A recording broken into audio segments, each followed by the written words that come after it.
Okay. Good evening. The Charter Township of Plymouth Board of Trustees regular meeting for Tuesday, November 9th, 2021 will come to order. Mr. Clerk, please take the roll. Trustee Stewart. Here. Trustee Monahan. Here. Clerk Vorba here. Trustee Dorshevitz. Here. Trustee Kermy. Here. Treasurer Clinton is excused. Supervisor Heisey. Here. We have a quorum. Very good. Tonight's Pledge of Allegiance will be led by Raphael Sorrell, who is visiting us tonight. He wants to learn more about government, so you've come to the right place. Start whenever you're ready. Pledge allegiance to the flag of the United States of America and to the republic for which it stands, one nation, under God, indivisible, with liberty and justice for all. Thank you, Excellent. Raphael. Great job. Okay, before we move on to the approval of the agenda, we do have some sad news. Marilyn Massengill, our former clerk from 1992 to 2008. 2004. Somebody told me 2008, a family member, so they had it wrong, I guess. So she passed away over the weekend, and we will miss her very much. No, I think 8 we is all. correct. I'm sorry. Pardon me? 8 is correct. It is 2008. Okay. Last election was 04. Okay. So Marilyn served from 1992 to 2008 and was an outstanding township clerk. I think all of us have stories of working with her, and either here at Township Hall or through the political world, and she will definitely be missed. So we all extend our condolences to her family at this difficult time, and funeral arrangements are still pending, and we will put those out on our Facebook page and send that to the Board of Trustees. So at this time, I'd appreciate a moment of silence in honor of Marilyn.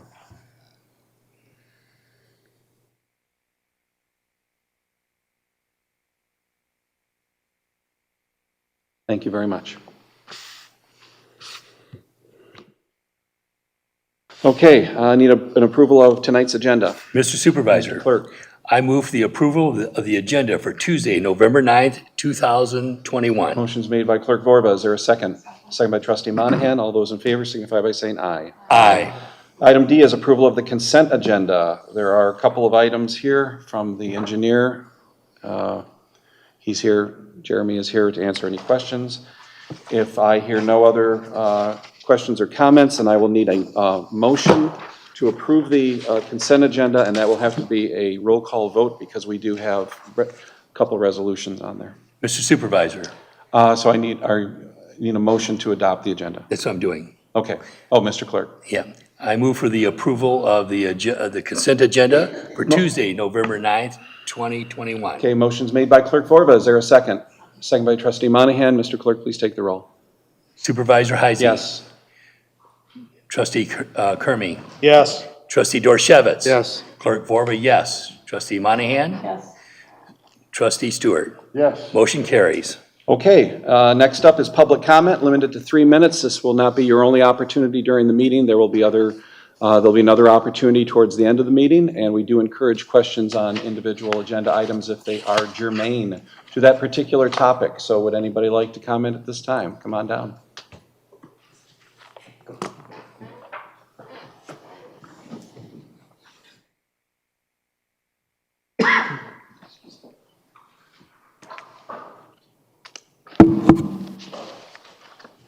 Hello, everybody. I'm Lieutenant Pete Bucas with your fire department here, and I'm here representing the Fire Department Union Charity Committee. I would like to thank the Township Board for allowing us to have our charity pumpkin patch again this year out in front of the stations. We did very well. We originally ordered 2,500 pumpkins. About mid-October, all those were gone. So some of the guys got together. I took them out to a farmer's field I know, and we picked another 1,500. And all of those sold. Wow. So we did very well for charity this year, thanks to all the residents and people that came out and supported us. And now we've made contacts with the principals and some of the church leaders. We already have some orders of some kids that need coats. So we're gonna go out and buy coats through those principals, what the schools need. And I ask for your help as community leaders. We have some money in our charity fund now. If you know somebody in need, please come to us. and we'll do our best to help them out. Okay. Thank you Okay. very much. Thank you, guys, and we really appreciate you letting us do this great fundraiser. All righty. Thank Thank you very you. much. Thanks for. Nice pumpkins, too. Anyone else under public comment? Okay, we're going to move on to item F1. This is the approval of the State of Michigan Chart of Accounts Implementation Fiscal 2021 All Funds Budget Reallocation. And Ginger Moriarty, our Finance Director, is here tonight to tell us what this all means and what do we need to do tonight. Good evening, Board. So the first agenda item before you this evening is the implementation of the state chart of accounts. In November of 2020, the state put out a new chart. As part of the new chart, there was also a letter that was issued by the state indicating the date in which we needed to comply with the new state. The state treasurer is the individual that, under the Public Act 71, is responsible for ensuring that all of the municipalities within the state of Michigan utilize the same chart of accounts. This helps with uniformity throughout the state so that all of the municipalities are using the same fund and activity numbers. We recently did this conversion. We worked with our software vendor, BS&A. This was completed on September 2nd. So while no new budget was actually created, a lot of things within our existing chart of accounts that we adopted with our 2021 budget moved. So for example, new fund numbers were created. Our 265, which used to be our federal forfeiture fund, became 262 within the new state chart of accounts. Our technology or information technology, which was department number 201, became department 228. So a number of things moved within the chart, and what we're presenting tonight is the reallocation of the existing budget that was our amended budget, but now revised with all of the new GL numbers in compliance with the new state chart of accounts. So no new budget was created, just budget moved into these new general ledger numbers that were not recognized when we originally adopted the budget, and now that the budget reallocation was completed with the new mapping of the chart, we're bringing forward to you the new chart. So if you will go to page 85.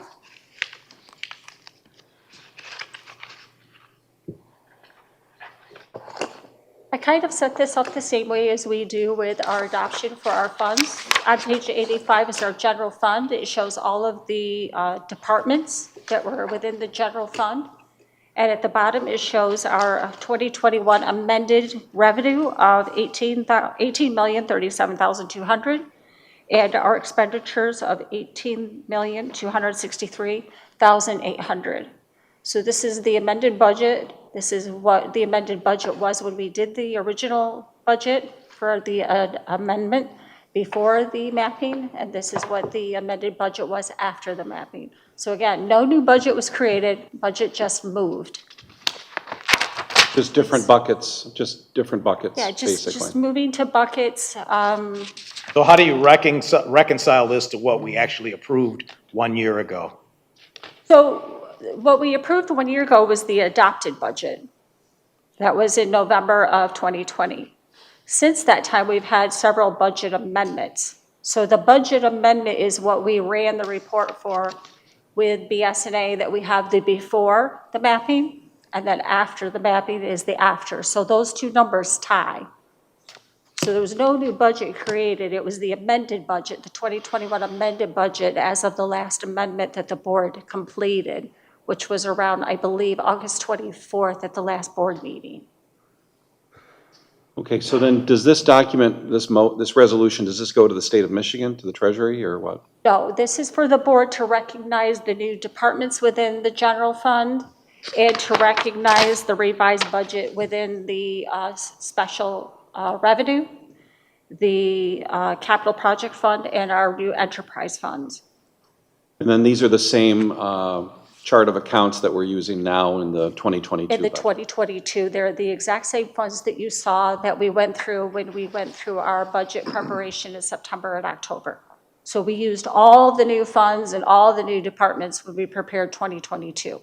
Is this something that the auditors are asking for, or just something that you want to just straighten things out? This is what I want to make sure we have in place, because a lot of the department numbers and a lot of the funds changed. For example, the solid waste fund was 226, which is a special revenue fund.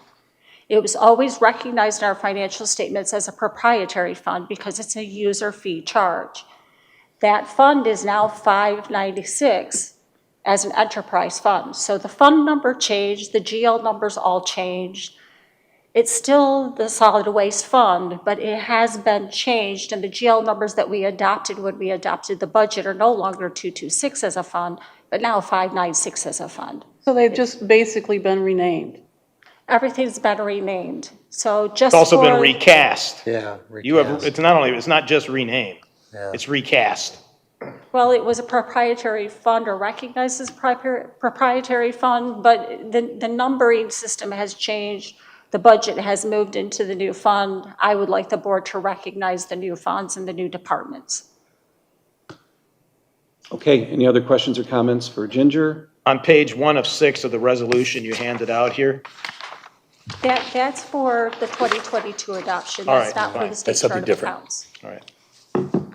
All right, anybody in the public on this issue? Auditors are not allowed to comment on this. That's okay, just a little auditor joke there. I'll need a motion to adopt this item. Mr. Supervisor. Mr. Clerk. I move to adopt Resolution 2021-11-09-71 to both recognize and authorize the adoption of the new 2021 Charter Township of Plymouth funds and department functions created with the implementation of the new State of Michigan Uniform Charter of Accounts for the 2021 all funds reallocated budgets as outlined and attached in accordance with the terms and conditions contained therein. All right, motion's made by Clerk Vorba. Is there a second? Second by Trustee Monahan. Mr. Clerk, please take the roll. Clerk Vorba, yes. Trustee Kermy. Yes, Trustee Monahan. Yes. Trustee Dorchevitz. Yep. Trustee Stewart. Yes. Supervisor Heisey. Yes. Motion carries. Very good, thank you very much. Item F2 is approval of the 2021 fourth quarter budget amendments. Ginger. So this will be our last budget amendment for fiscal year 2021. The request before you is to amend the general fund in the appropriated amount of $266,300. The Downtown Development Authority Fund in the appropriated amount of $50,000. The State Drug Law Enforcement appropriation in the amount of $29,200. At the Water and Sewer Fund by recognizing budget reallocations for an intergovernmental and a capital outlay, where I'm moving it from the Public Service to the Public Works Department with a net to zero effect of $0. I'm just reclassifying that as part of the charting of accounts. And to approve general fund revenues in the amount of $118,300. All right, any questions or comments for Ginger? So what is the drug forfeiture fund balance now? I can't remember.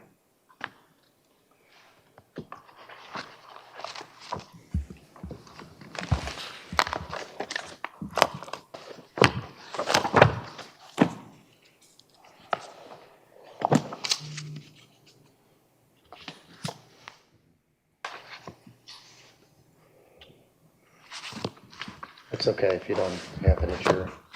I can give you an approximate, between the three funds, it's somewhere around 750,000. Okay, that's good enough, Ginger. I don't I have the 2020 audit right here, just. State forfeitures fund balance as the end of last year was $251,847. That's state. That was the state. Federal was $427,307. IRS was $67,308. That's 732,000. You said 700. I said approximately, thank you. 746,642. Okay. so this is the final amendment. Would you be willing to send us an email with the pay raises for the non-representatives that we allocated by name or by position? Yeah, we can do that. We can do that, yeah. And then for 2022, when we get there, I want to see the line item for those raises, the dollar amount total. Okay, total, okay. Since we haven't allocated them, right, for 2022? You don't need to do it now, but when we get there. Okay. Any other questions for Ginger at this time? Any questions from the audience? Then I will entertain a motion on this item as well. Mr. Supervisor. Mr. Clerk. I move that the Plymouth Township Board of Trustees hereby adopt Resolution 2021-11-09-72, authorizing the Finance Director to amend budgets for General Fund of $266,300, Downtown Development Authority Fund of $500,000, State 50,000. 50,000. 50,000, sorry. State Drug Law Enforcement Fund of $29,200, and to reallocate budget for the Water and Sewer Fund as proposed, and to appropriate fund balances for all funds requested in the amount of $345,500, and to recognize general fund revenue in the sum of $118,300 to the accounts as outlined in the attached resolution. Motion's made by Clerk Vorba. Is there a second? Second. Second by Trustee Dorchevitz. Mr. Clerk, please take the roll. Trustee Kermy. Yes. Trustee Monahan. Yes. Trustee Dorchevitz. Yes. Trustee Stewart. Yes. Supervisor Heisey. Yes. Clerk Vorba, yes. Motion carries. Thank you. Next item is item F3, approval of the 2022 all funds budgets. We've been talking about this since August, and we've had almost every board meeting since then has been dedicated to some element of the budget. So tonight is the night that we vote on the 2022 budget, and it's outlined in the cover memo in front of you, and all the backup has been provided.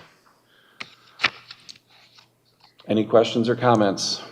Yes, let's, we already have the one about non-represented pay raises. The sale of the DPW building. Kurt, when do you expect the first payment for that? It's in the 2022 budget, which is kind of signaling it's not going to happen in December. No. Like the agreement said. Indeed, we'll more than likely have to extend that agreement again for another 6 months. And I'm working on that with the buyer right now. I'd like to get another financial commitment from him again like he did last time. What we may want to look at is, according to the purchase agreement, we get, I believe, 45,000 or 90,000 each year. It's 90,000. It's 90, yeah. We may want to accelerate that because of the delay that we've had due to COVID and other factors. So I'm hoping that we'll be able to finally close on that next year and realize at least the first payment of 90,000, but possibly the entire payment of, I believe it was 425, 450, something in that neighborhood. So when are we going to book the non-refundable for the breach of contract, which expires December 31? I think it was $10,000? 10,000. Well, We received He paid that money. non-refundable payment. That's already been recorded. Yeah. So he's paid that. Yes, All right, so that's in the 2021. Correct. So we've recognized that revenue. yep. All right, so the 90,000 that's in the 2022 budget is the anticipated payment that may come in 2022. First payment, yeah. I'd like to accelerate that, but for budgeting purposes, we didn't want to get ahead of ourselves. So we're still assuming that it would be the first round of 90,000. So what's the reason for the continued delay? He's done more work than he did 6 months ago. I know Jeremy and Laura Haw have been working with him directly on the drainage issues, the boundary, I'm at a loss for words, the boundary issues, the parcel issues that have to be, we have to create 3 new parcels there, So it's a land split thing going it's on? a land split thing, and then he has to also work with the county and also with the DEQ on still on the drainage issues. DEQ has been very slow. I mean, Eagle has been very slow. We've had issues with them with other developers. Wayne County was very slow for a long time, but they are now farming out more of their work to outside engineering firms. So we have, he's getting more and better feedback now from them than he had before. So expect at your December 14th meeting we'll have, unless there's some breakthrough, I expect that we'll have another extension for another 6 months. And then I'm also gonna try to get some kind of financial commitment out of him like we did before. He's put a lot of money into this project already. I mean, it would just be, I think we'd be, it would not reflect well on us if we were to pull the rug out from under him now, because I'd say he's spent at least 50,000 or more on his due diligence for this. I guess I'm surprised he was really confident that it was a kind of a slam dunk by December 31, but whatever. Yeah. Another question, ADP, let's go to page 133 and 134.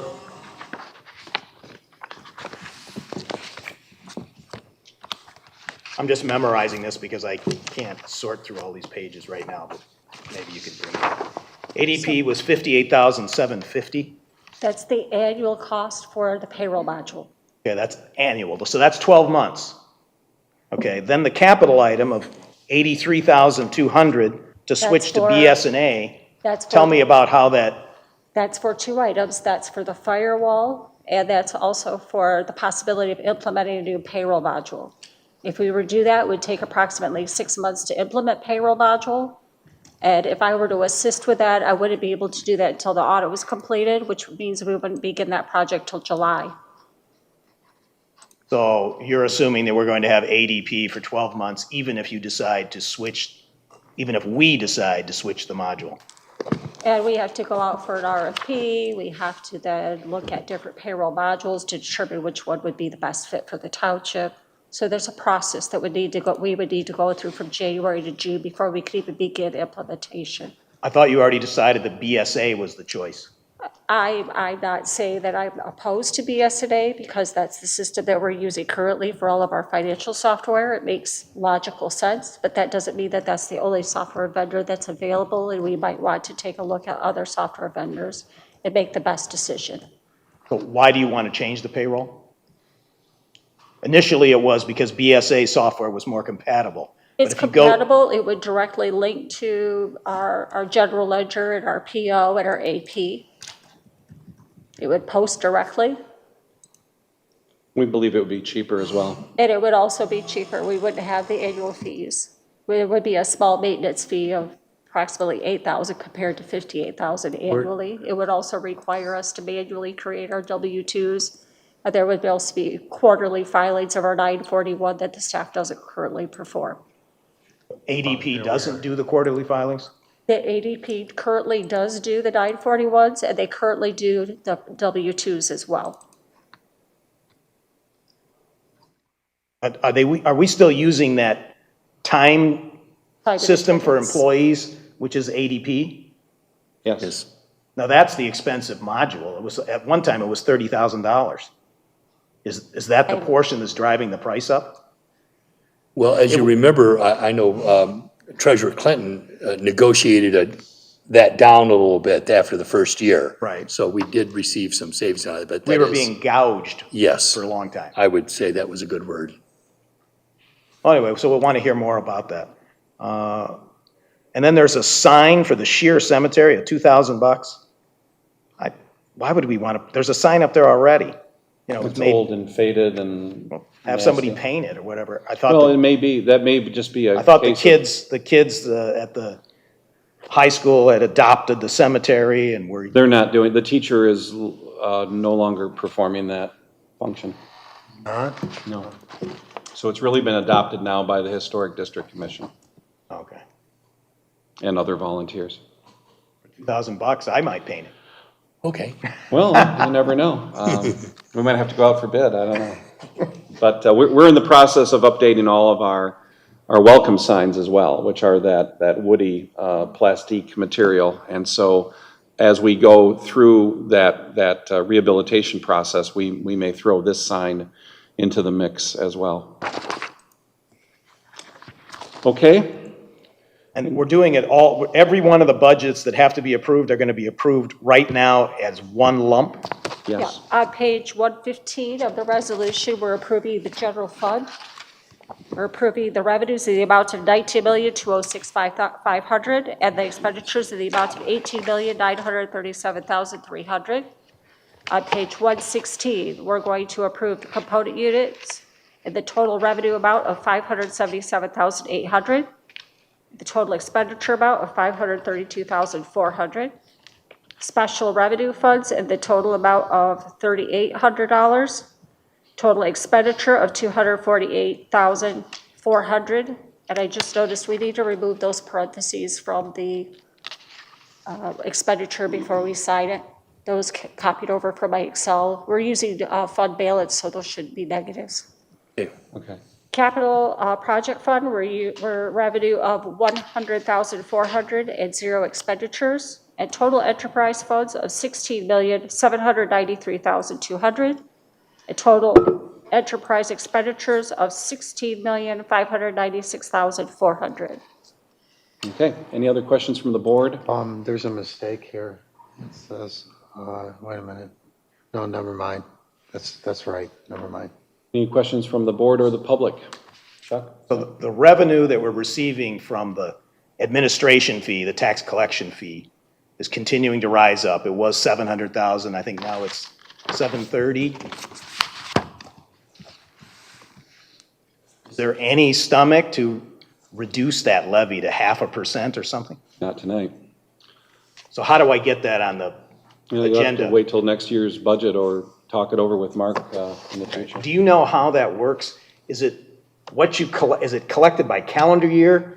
For example, the tax bills come out in December of this year, and so the collection fee is on there.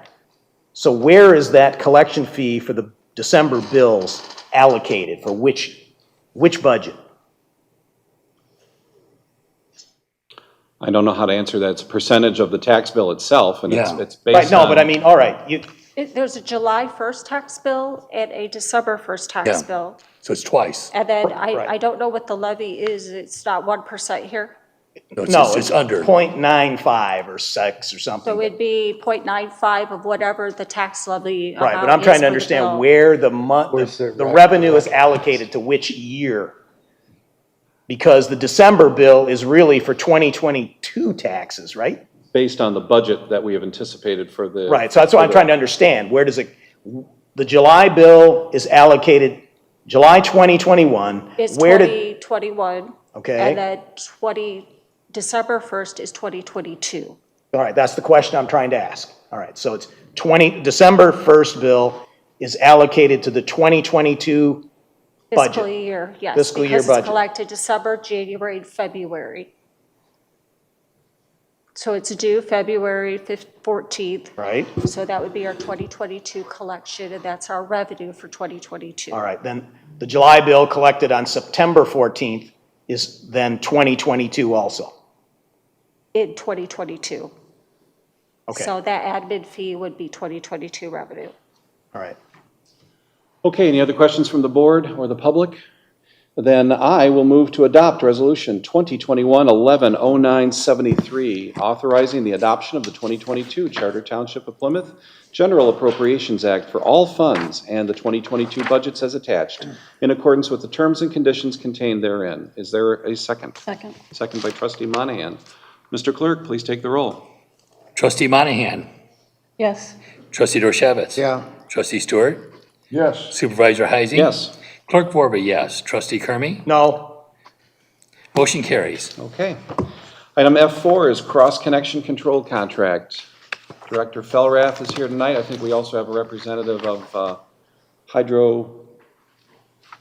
Court. Hydrocore.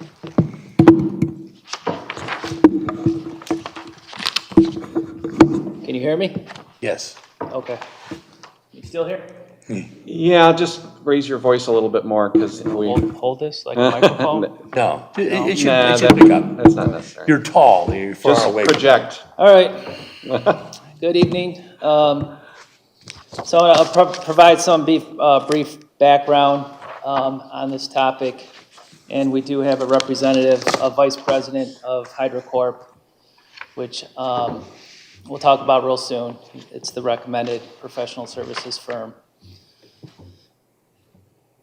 So under the Michigan Safe Drinking Water Act, it's a state law, and it says that all water utilities and municipalities have to develop and implement a comprehensive program to eliminate and prevent cross connections in their water distribution systems.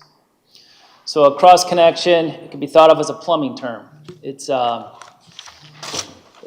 means, it refers to pipes that are installed or configured in such a way that there is a risk or a potential risk of contaminated water entering into the water distribution system.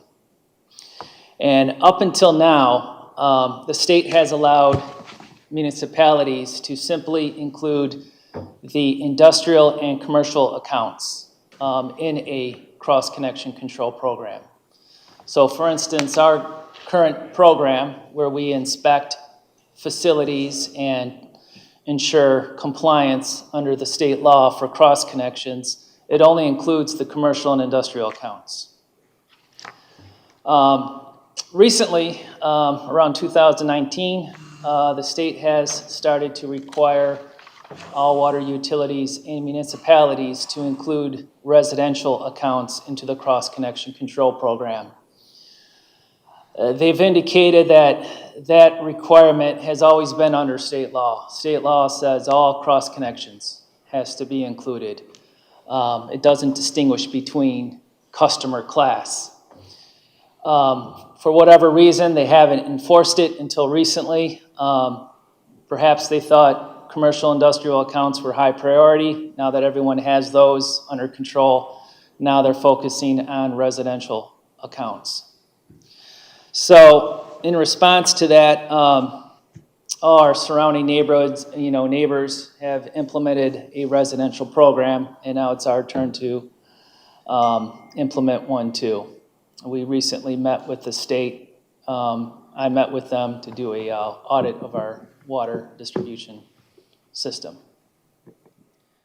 So what you have here tonight is a proposed residential cross-connection control program. And I included a draft proposed schedule. This is basically how the program will look and how it will proceed. Basically, in short, all the residential customers on our water distribution system will be inspected within 5 years. And when I mean inspected, it's important to note this will just be on the outside or the exterior of the house. We have no intention in trying to gain entry into the house. This is because the state has allowed us to do this way so far. So we'll be conducting inspections of all our residential accounts. There's approximately 8,000 to 9,000 of them within a 5-year time frame. This will be on the outside of the house. So basically what we're going to be doing is pretty much identifying and inspecting the cross-connection control device called a backflow preventer device that's on the automatic irrigation systems of homes. So if you have a irrigation system, Like the bell on the top? correct. It's a required component of the system that needs to be tested periodically, generally once every 5 years by a certified tester. So we need to have a program to inspect everyone, to identify those devices, send out testing notices, ensure that the homeowners have them tested within the 5-year time frame, and then we receive the test results, have to review them, and then we have to submit a report to the state on an annual basis. So it's very similar to the residential industrial program that we have currently today. It's just now the residential will be included too. The outfit that has been conducting this program on our behalf is HydroCorp Incorporated. They are the preeminent full-service cross-connection control firm in Michigan. They do, and Paul's here, he can answer any questions, but they do basically all the communities that don't actually do it in-house in this region have obtained services from HydroCorp. They're very familiar with the state law, obviously. They're very familiar with the township. It makes sense to extend the contract to HydroCorp, I think is our best recommendation. We've had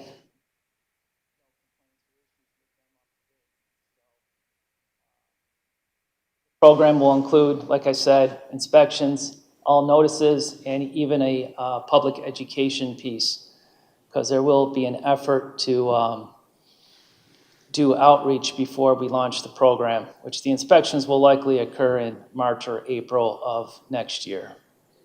So the homeowners have to arrange for their own testing? Correct. And who does that typically? There is and Paul, you can step up here too, but there is a list of certified testers that are issued by the state program, and why How much don't does you it- address part of How that? much does it cost?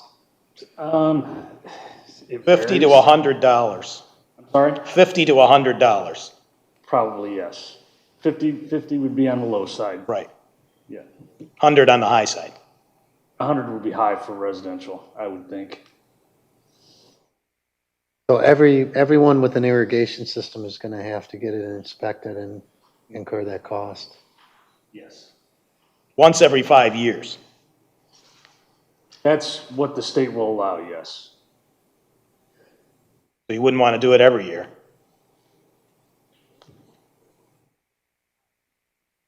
I would, but that's not feasible. I mean. Our homeowners working with can't other afford or communities, don't want to it's- pay $50 to $100 a year to have, No, I understand. And how do they actually test it? What's the process? So they have a differential pressure gauge. There's test ports on the assembly, and basically what they're doing is measuring pressures on both sides of the check valves, make sure they're working properly. There's an air inlet opening that has to open at a certain point.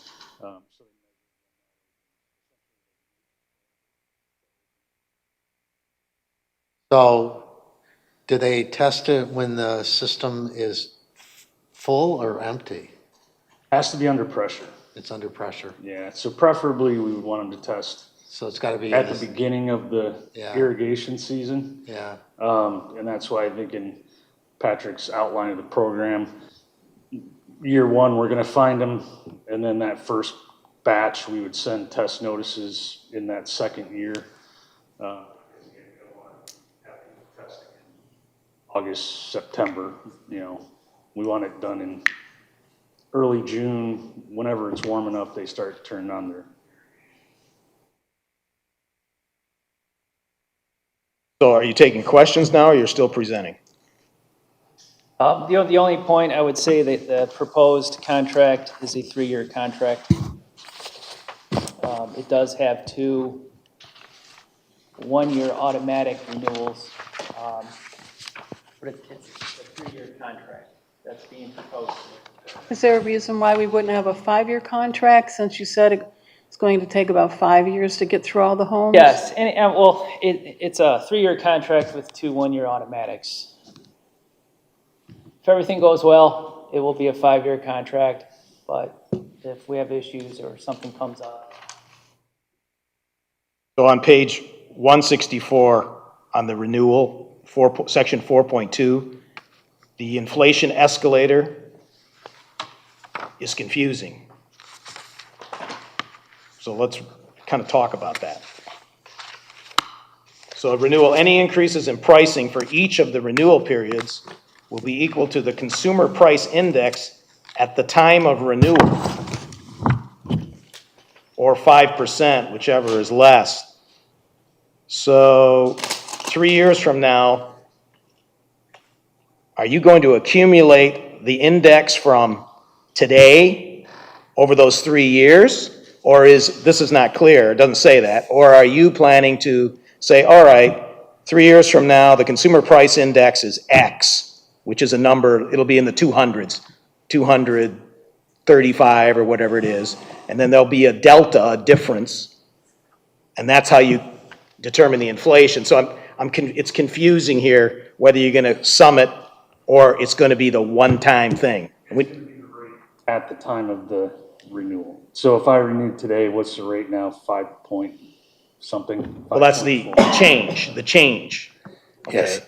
So you're not going to accumulate the change over the next 3 years.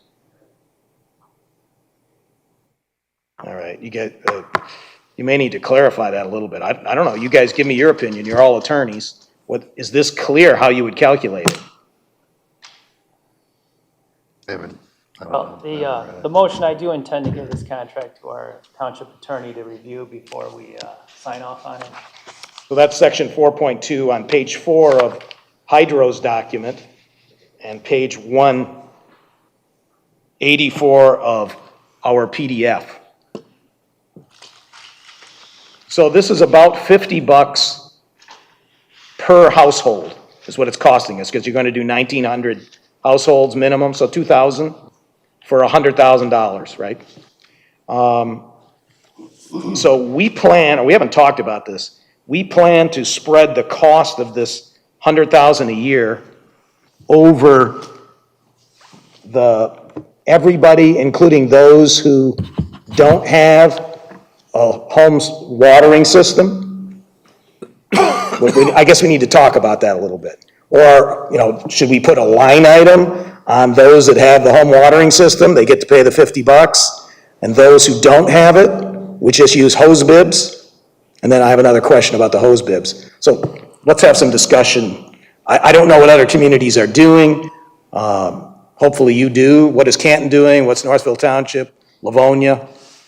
How are they handling spreading the cost? Are they absorbing it in the water budget and just spreading it over everybody?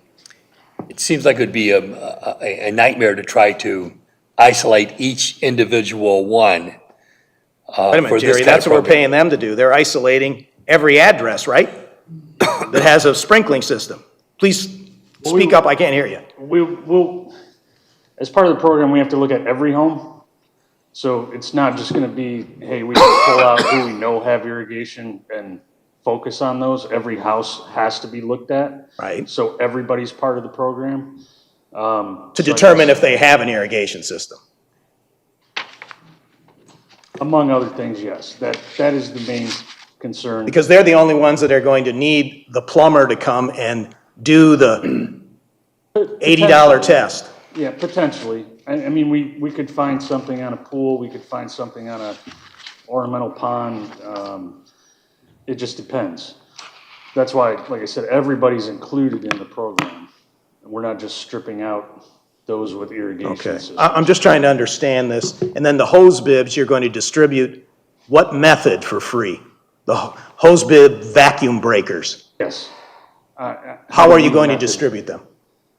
We will provide them to the homeowners when we're on site. That's what I mean. How? You're going to put them in their mailbox, or what are you doing now? Now, typically, if they're not home, They won't be. there'll be some home. Especially Can we now, just we're let- seeing let- more and let- more. let- We're let- seeing let- more and more residents at home than ever in the past. But if they're not home, we always leave a door hanger on the door to let them know we were there. So a door hanger. We will leave a door hanger, yes, and it'll have, tell them if they're in compliance, not in compliance. And then we will leave the vacuum breakers with that door hanger. And instructions on how to put them on. Yes. I think it has a set screw you have to put in with an Allen wrench, or not? The ones we use do not require an Allen wrench. There is a set screw, but it's just a regular nut.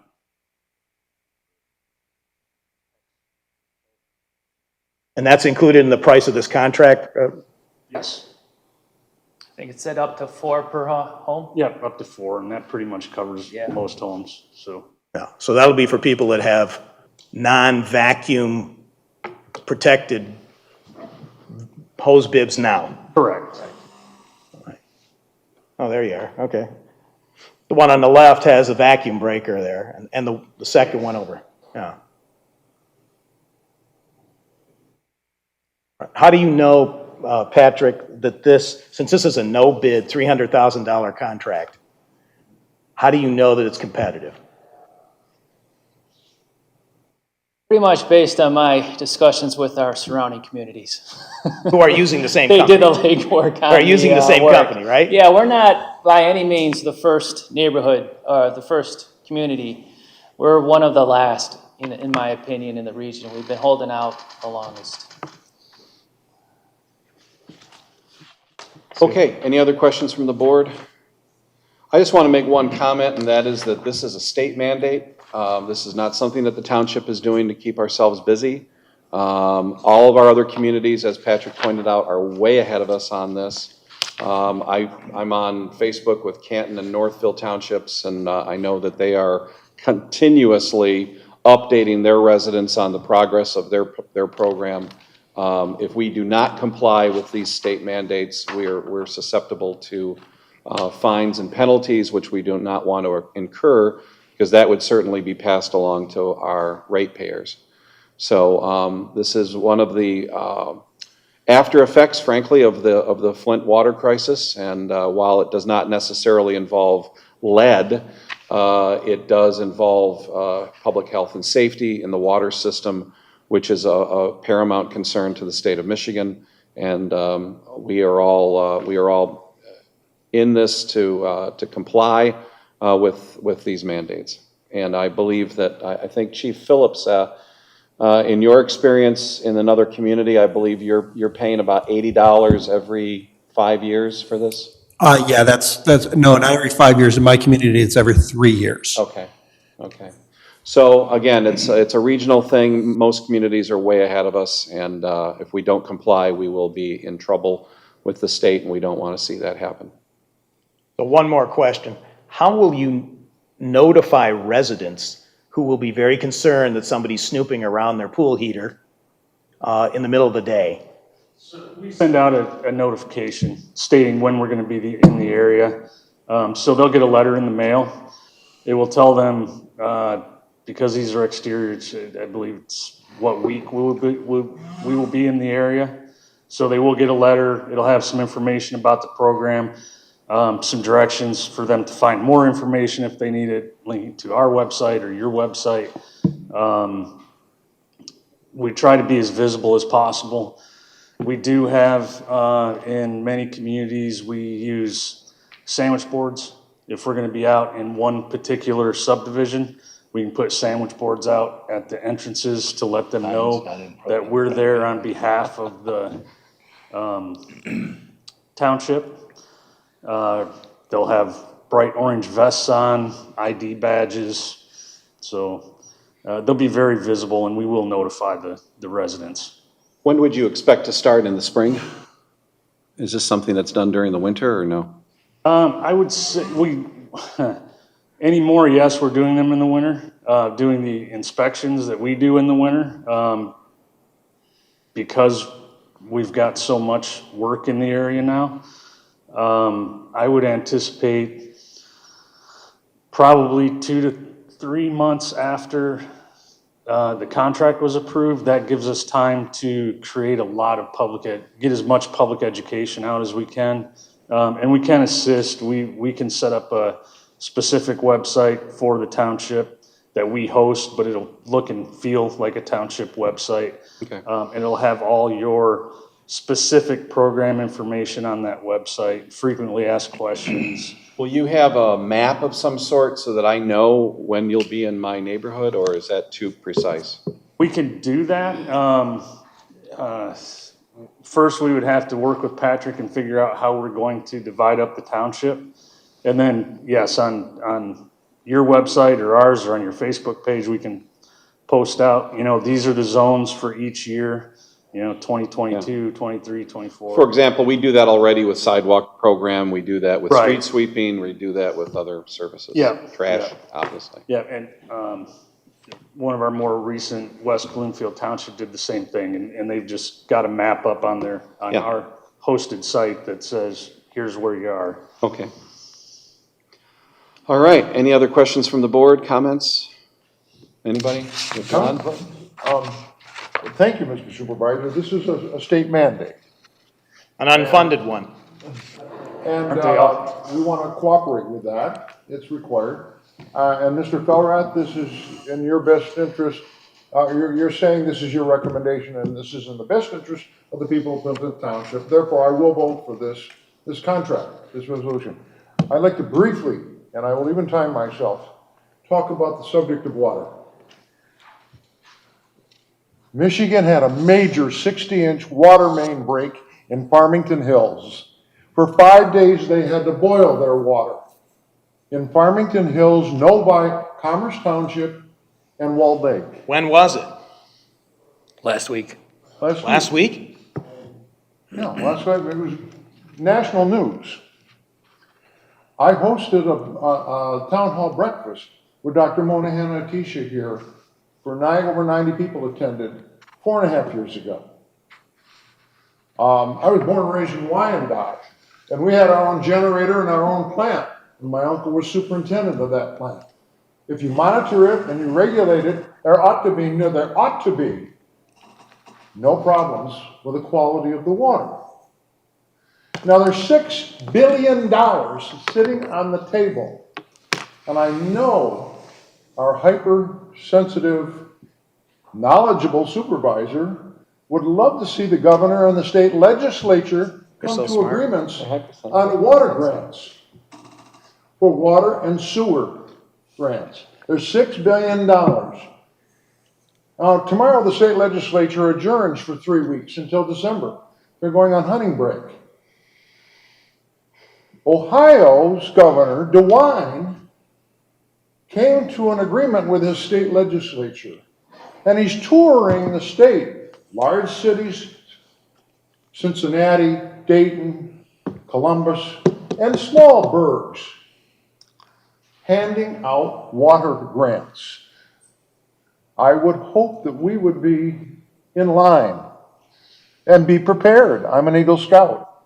Let's be prepared with a grant, and let's encourage our state legislature and our governor to come to an agreement to distribute those water funds, $6 billion.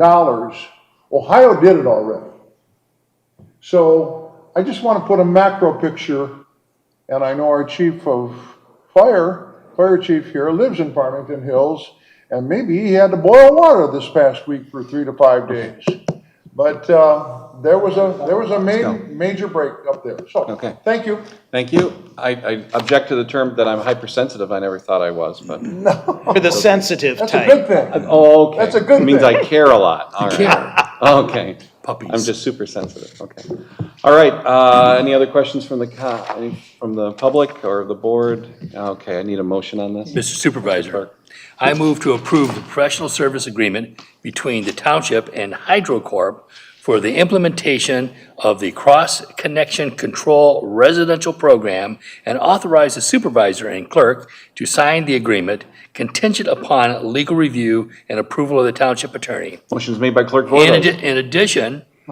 addition, to amend the fiscal 2021 budget by authorizing the finance director to appropriate budget in the amount of $15,500 for from the water and sewer fund net position balance to the contractual cross-connection service account. Wow, you need some water after that. All right, motion's made by Clerk Vorba. Is there a second? Second. Second by Trustee Stewart.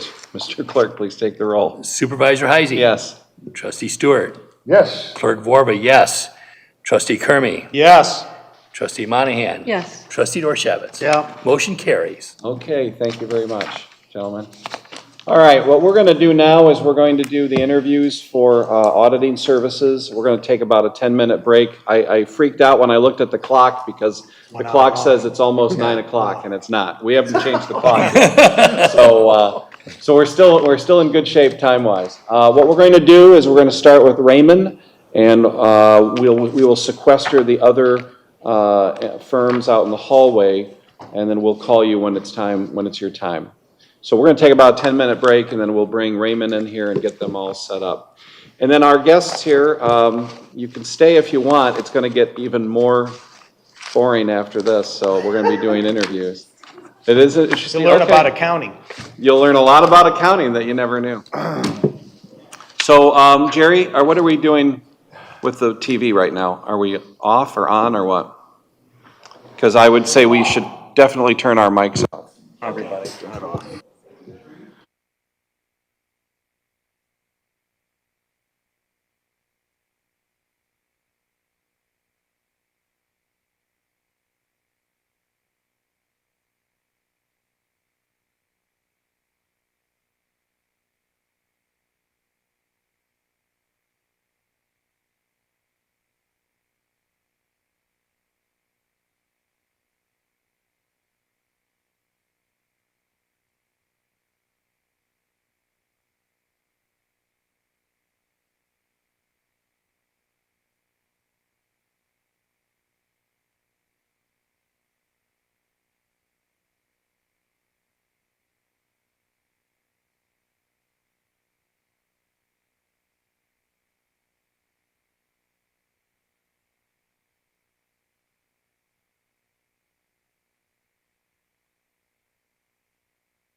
Give him a Smith. presentation and he didn't take it, so. Yeah, no, yeah, we're all set. Kevin Bennett is our township attorney, and Denicia is our clerk, he works in the clerk's office. Recording clerk, thank you, recording secretary. Okay, so you are the guys from Raymond Associates, and you're on. Do you have an idea of how many minutes you'd like for questions at the end, or? We were hoping 20 minutes would be the whole thing. Total. Okay, Yeah. perfect. We have had everybody's prospectus now for a couple weeks, so it's assumed that the board members have read everything, and so now we just want to hear your pitch. Okay. Well, my name is Daniel Clark. I'm a principal with Raymond out of our Detroit office. Here with me today is Nate Balderman, a principal that would be in the concurring review capacity for this engagement. He's also from the Southeast region. So I'm going to actually let him speak a few minutes, and then I'm going to come back, and then we'll open it up for questions. Okay. All right, so tonight I just kind of wanted to give a brief overview of the firm, of who Raymond is. Not sure if everybody's familiar with Raymond, but we are a mid-sized regional CPA firm. We have offices in Michigan, Florida, and Ohio. We have a very strong focus on the public sector, with providing solutions, not only doing the audits that you see, but also doing various consulting engagements and what we call solutions work or outsourcing work, where we're working with local governments in the capacity, in finance capacity. So also do a lot of work for the state of Michigan. And are very involved.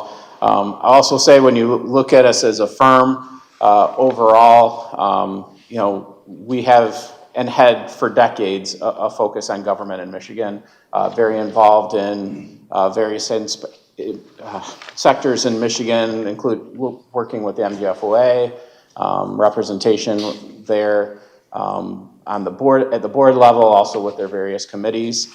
Also on the national level, we've had representatives and have representatives on the AICPA's local government expert panel. And also you'll hear various firms talk about their involvement. You may see the Government Audit Quality Center of the AICPA, where it really focuses on a lot of CPA firms involved with that. We also have representation within the firm, actually on their executive committee, currently are involved in that. And it's one of those, talking about Stephen Bland is the individual that's involved in that. He has actually went into it. One of those, they described to him what his term would be, how often they met. They talked about once a month for about an hour. And it's turned into, with all of the COVID-related funding, with the from the CARES to ARPA and so on, the amount of involvement there. We working and meeting on a weekly basis, and so very on top of everything that's happening related to all the federal funds. With that, presenting on that at different venues across the country. So very broad depth. You get that with Raymond. You will get that national flavor of the level of expertise that we have, but also that local flavor, the regional firm that we have. So I'll just quickly go through this presentation. So as was stated, Nate would serve as the concurring reviewer. So anytime we pick up a new client, we like to have that secondary set of eyes to make sure that our quality control is appropriately done the first year, and then they're there for the next several years to make sure that that things are going smoothly and can kind of be that second set of ears and eyes on the engagement. And then we also have listed in here Amanda Wedgwood would be the audit senior manager. She has started her career with Raymond and has been with us for almost 10 years now. So she would be that client in-person connection, and then would also lead the engagement team. So if you turn to the next slide, the team would be made up of the three of us, plus then we would have an audit manager on site daily, also then have an audit senior, and then multiple staff that would be here to help make the audit run smoothly.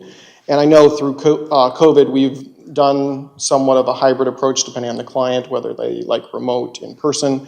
So we've really set ourselves up well to do whatever the client would need, especially a first-year client. We find it very important to be able to have that in person if that would be what you would like, but also can do a lot of it remotely. We use a portal that we have all the client documentation put on, and it's also the client request list, so it very neatly and organizes our request list, and we have found that to be a really important piece as we've moved through the pandemic and try to do remote, but also the important piece of in-person as well. So if you want to turn to the next couple slides, again, we'll just kind of go through these quickly, but as Nate mentioned, we do have a very dedicated group of individuals that service in the public sector realm, and what we mean by public sector is our government, nonprofit, and higher education group. And there's about 60 individuals in the firm that spend 100% of their time in that field. So the team that we would send out here would be those that have 100% of their time in government, because we feel like that government is a very unique, it's a very specialized field, and want to make sure that we're providing you our best and our brightest as far as bringing those team members to the table. I'm in here, and I know Nate talked about our industry experience on page 5, just the different committees that we're involved in the organizations, which I'm sure you guys are all well aware of, the MGFOA, the GFOA. And we do webinars and trainings and articles that are free to our clients and those prospects as well, that we really encourage our clients to be involved with, especially as new accounting standards come up. Like to work with our clients well before those get implemented, so we're all on the same page and can properly implement those through that process. So one coming up, for example, is GASB 87 as far as leases. So we would work with the township and make sure that we're all on the same page, and when we get to that implementation date, that it goes seamlessly. And also, we like to have those conversations throughout the years, maybe not just on the accounting pronouncements, but anything that would be coming up, or any issues or questions that the township may have throughout the year. And that's all included in our fee. Those aren't charged for those types of phone calls. In fact, we really make those be a part of the fee, and unless there was a special project or something that would be requested, all those client communications throughout the year are just included. So we feel like that's an important piece of what we offer. Yes, go ahead. How would you help us to successfully implement? So with that, we would actually walk through your material leases that are currently on the books, and then we would work with you to determine the best way to then record them. Typically, we're dealing with significant material leases. The GASB obviously says anything that's immaterial can be kind of expensed as incurred. But like with that one, we would have probably a working session with you, have you collect all your lease documents and walk through those with you and make sure that we were on the same page. And then as we get to year end, make sure that those are implemented and recorded properly. To verbally provide. Yes. Yeah, Nate, do you want to speak on? You just need to speak up. She just needs to speak up. Is your mic on? Yeah, so in terms of work aids, that type of thing, it really depends on the standard. So, first of all, we do provide the quarterly trainings that he talked about, the webinars, that kind of stuff is a very key for going through things. We frequently will develop practice aids that go with it, or, for instance, when we were implementing GASB 84, we were, you might have seen what the MGFOA put out. We were instrumental in helping write that information, but then depending on the type of client, that kind of stuff, we put on some supplemental information that went along with it that might have addressed specific needs. We did that. The MGFOA addressed a lot of the municipal type things, but for instance, we had done that for schools. We added something because we didn't feel that was sufficient for what they needed. But we've also done things for various other clients, and, we have a template, for instance, for GASB 68, and 75 for pension and OPEB, and implementing those types of things, and we would work with you with those types of templates so that we could help build those things and make implementing those standards easier. Thank you. Yeah, and too, with GASB, the lease standard, I know that we partner with a group that, there's a program that can be used to track large amounts of leases. I'm assuming with townships that probably wouldn't be necessary, but for our larger, like, for-profit clients, for example, there are those types of resources if they were to need them, so. Bob? I have 3 questions that should be pretty brief. First question is, who is your client? Theoretical. Ultimately, in the end, we report to the board, and that's who we're contracted with. We report to those charged with governance. That's what the standards say. And so in the end, that's who we work with. I will also say we also have to work with management, and with the finance department, with everybody in the township. So we're working with that board. We report to you. So in the end, if there's an issue, that type of thing, we have to bring it to you. Without, if you can answer this question generally without naming names, can you describe a time when you were at odds with a principal or an elected because of a finding or some irregularity, and how you managed through that situation? I can give Yeah, we used to have one. Yeah, so I had a particular client that we had, it's the most findings I've ever gotten, and we're talking 80 plus findings. Yes, it was a nightmare. And with that, we had to, and I know you asked for elected official, so, but it was the people, the main people that we would be dealing with those which is that were contesting certain things. We always listen, because when we write a finding initially, there's always that part where when you're putting something down in paper, once you put it down on paper and re-review it with somebody, there can be information that was just not understood. We might be going through an audit and say, we found this, and they said, that's what you meant when you asked for that? Let me give you that to you, and you can clear up some things. But with these contracts, we had a detailed sit-down meetings with the client to go over item by item what was there. And in the end, our reporting mechanism and what we have to follow our standards. So we have to make sure that we report those things that, in our auditor's judgment, meet those levels, those criteria for material weaknesses, significant deficiencies, regardless of the ramifications that go with it. I did have an elected official ask me, well, don't you know the state's going to get mad at us and they're going to ding us for this? And they're like, well, yes, but that's our responsibility as auditors. So last question quickly. When you're working with a government similar to ours, a township or not, what are the kind of the biggest challenges that you face as auditors? Well, I would say recently it would be timeliness. I know a lot of our clients just through COVID and just the staffing crisis, I think that right now has been our biggest challenge, is getting the client to be ready when we've scheduled.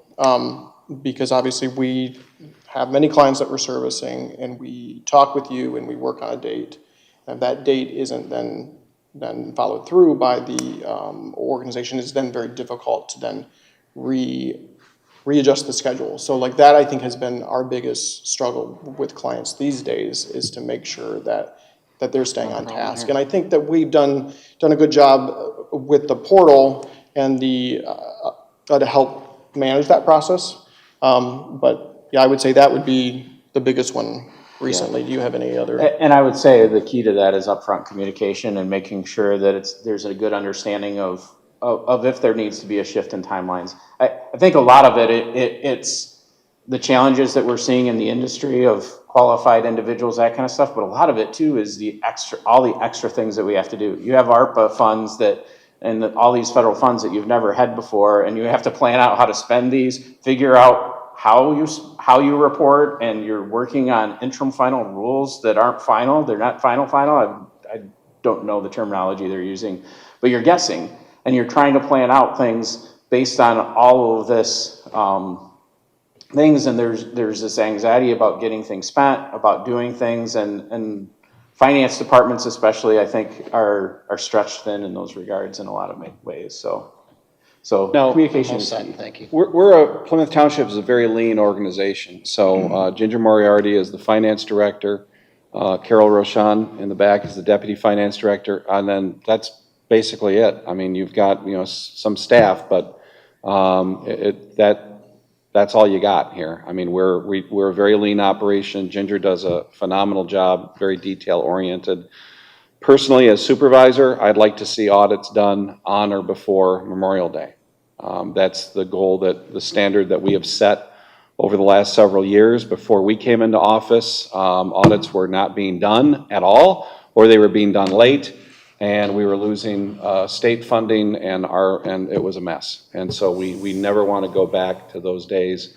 Ginger comes from Dearborn, and I mean, I think Dearborn's fire department budget is like 3 times bigger than our general fund budget. So I mean, we're tiny compared to where she's been, and so she's very committed to getting us done in a timely manner. I would like to see face-to-face communication as much as possible. This is still a tactile business. It cannot all be done online, and I know that auditors always have questions that you need answered right away when you're in the back room putting everything together. So I would encourage that kind of thing as well. I don't have, and I should have written this down before we started, but what was your financial bottom line? What was your quote? And I know it's a moving target because some years we need more services, some years we need less. We all know that we're going to have challenges with all the COVID funding and who knows what infrastructure funding or whatever we're going to get. Yes. So, Are you talking about the first year or for all 5? if you can break it down. Because the first year was quoted at 45,000. Yes. For all 5 years, it was 238,920. 238, yeah. Okay. And that was just for the financial audit, and then there was an additional amount For the single audit. Yeah, for the single audit, yeah. Which was 7,000 for the single audit. The people that are going to be front and center helping us here, coming into it, who are those people and what is their experience? So like I had mentioned before, our entire staff that we use is 100% government. Okay. So I know some firms, depending on their size and their makeup, will use their government staff in the busy season to do for-profit.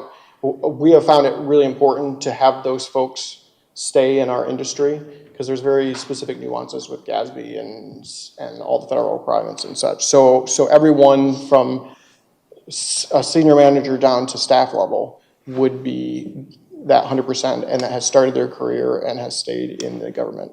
Who would be our lead partner in this project? It would be me, and then it would be seconded by Nate. Okay. And then we included Amanda Wedgwood as the senior manager. Okay. Yeah. But if it, Raymond Robson, your former name?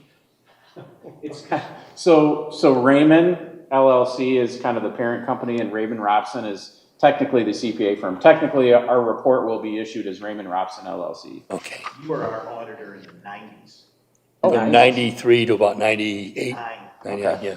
So that But how probably many would have been- employees do you have working under you? Our team statewide is about 60.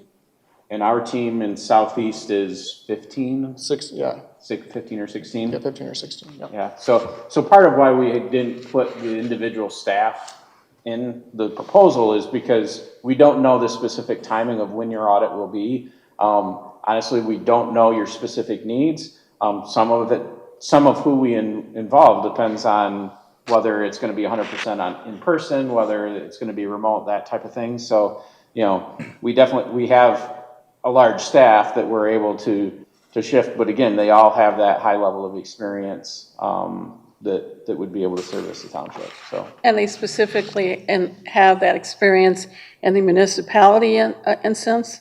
Yes. Municipality and then township. Yeah. And so- township. Yeah, so we do governments year round, so we have different seasons that focus on different areas, so school districts, cities, townships, counties. That the December year ends, there's a lot of counties that go along, that are also going at the same time as the township's audit, so. Thank you. Okay, we're almost out of time. Any other questions? Okay, so what we're going to do is we appreciate your time, and what we will do now is this board will meet in a special meeting next Tuesday, at which time we will deliberate and select a firm. And then you'll be contacted by the clerk one way or the other. Yes. And we will be looking for whoever we select to get started right away, because you're a new firm. We would like to make sure that that persons could come right in right away and start dealing with our finance director. Thank you. Thank you very much for your time. Okay. We appreciate it. Have a great evening. If you could bring in UHY, please. Thank you.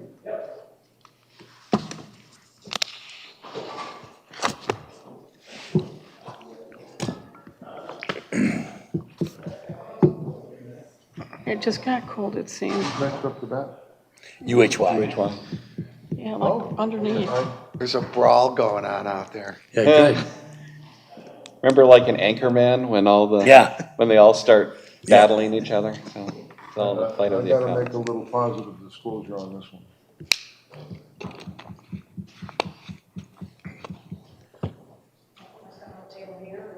Yes. You're welcome to use that table if you have a computer presentation.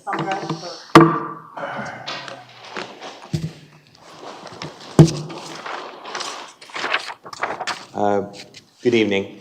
Hold on, I don't want to take from your time, so we got. Here's the thumb drive, yep, and then here's hard copies just in case. Thank you. I'll pass them.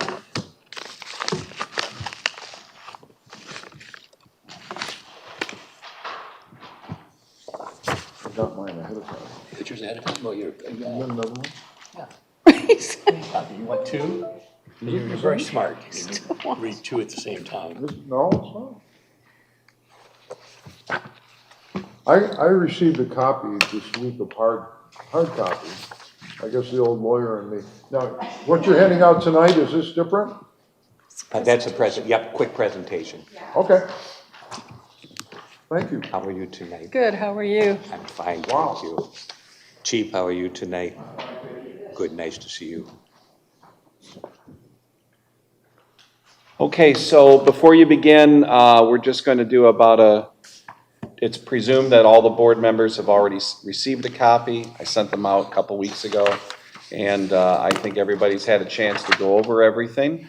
We will have some questions for you. We're going to give you about 20 minutes total.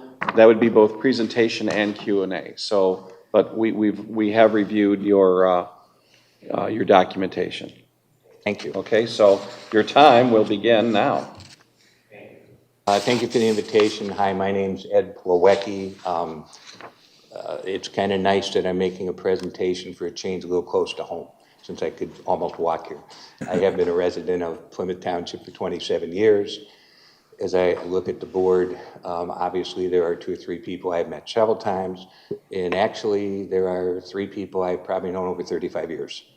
So thank you again, and usually my part would go last, but because of knowing quite a few people here, my colleagues and I talked, and they thought maybe I could give a little bit of a start and then turn it over to the actually managers who will run the account for you and for questions and that.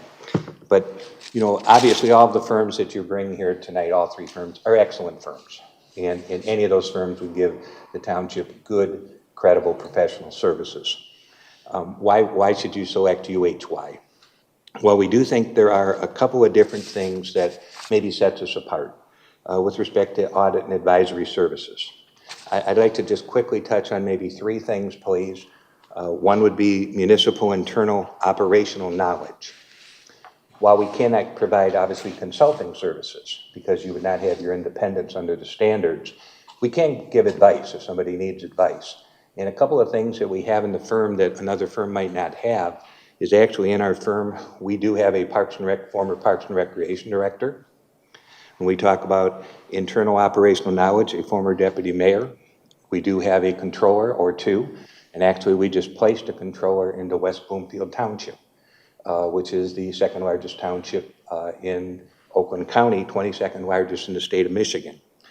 Police and fire departments we know are run well, but sometimes you might have a question. We're very proud of the fact that in the Chapter 9 Detroit bankruptcy, we did the restructuring for the police, fire, and EMS departments. We also represent the largest municipal pension system in the state, a $5 billion pension system. In addition, cybersecurity, we're very proud that we are one of only 2 firms that were selected, and there are 10 companies selected, and only 2 are CPA firms, that actually provide cybersecurity services for the state of Michigan on a 5-year contract, renewable 5-year contract. And you'll probably be hearing more of that because the state is going to be rolling this out. And the idea is that hopefully, with some congressional money next year or some different funds that might be available, you will be able to get some cybersecurity services for municipalities and local entities of governments over the next 10 years so that some of our systems run a little bit more coordinated for best practice purposes. In addition, when it comes to water rates, we do have specialists in the water rates area. You're very familiar with the Yeomans versus Bloomfield Township case. We are the auditors for Bloomfield Township. We've also done something a little bit different too that I'm not sure another accounting firm in this area has done. We did the only court consolidation a couple years ago with the counselor with the 25th, 26th District Court, which was fairly complex, set out by the legislature, got it accomplished, frankly, with minimal or no negative publicity, and it operates very well now in Lincoln Park, which was originally the Lincoln Park Court, the River Rouge Court, and the City of Ecorse Court. Finally, one thing that we're maybe proudest of all was in 2013, the then governor and state treasurer set up what was called, and you may have been state reps at that time, you may remember they set up what was called the Local Governmental Task Force. There were only 17 people on that task force, including the governor, the state treasurer, Speaker of the House, Speaker of the Senate, and the only firm that was represented, CPA firm, was UHY on that task force for recommendations for different legislation that could be proposed or passed to help some of the plight and some of the financial constraints that local governmental units are facing.